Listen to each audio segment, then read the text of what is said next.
আজ কিন্তু সকাল থেকে আমাদের ক্ষেতে আলু তোলা হচ্ছে। আর এই জায়গায় আলু তুলছে আমার শাশুড়ি আর আমার জা।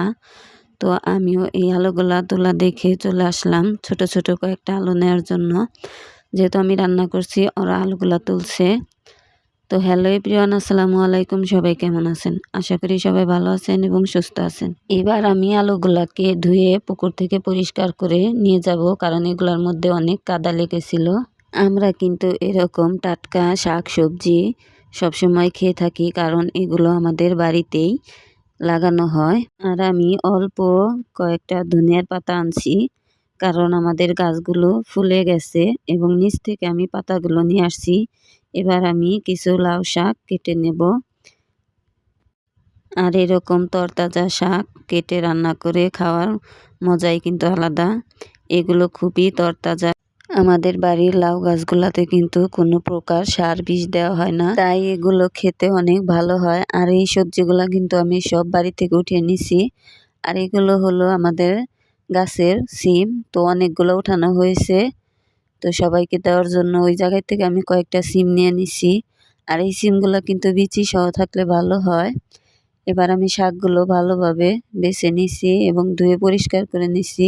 এবার আমি এই শাকগুলোর মধ্যে দিয়ে দেব ক্ষেত থেকে তুলে আনা ছোট ছোট আলু।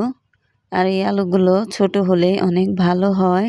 আর এই আলুগুলা চাইলে আপনি এর থেকে কম অথবা বেশিও দিতে পারেন, কোনো সমস্যা নাই। তো আমি দিয়ে দিলাম তারপর কিছু ধনিয়ার পাতা।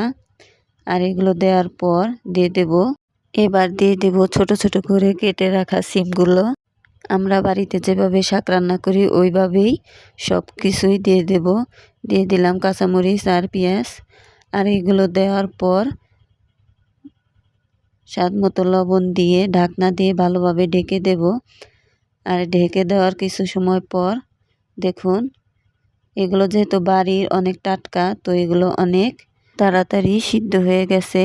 আর এই পানিটুকু আমি ফেলে দেব না, এই পানির মধ্যে আলু আর সিমগুলা ভালোভাবে সিদ্ধ হয়ে যাবে।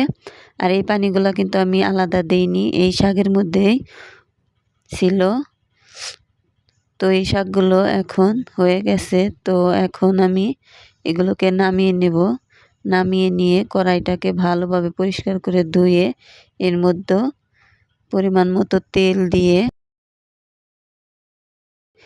দেব থেতো করে রাখা পেঁয়াজ আর রসুন। আর যারা আমার মতো শাক পছন্দ করেন তারা কিন্তু একবার ট্রাই করে দেখতে পারেন।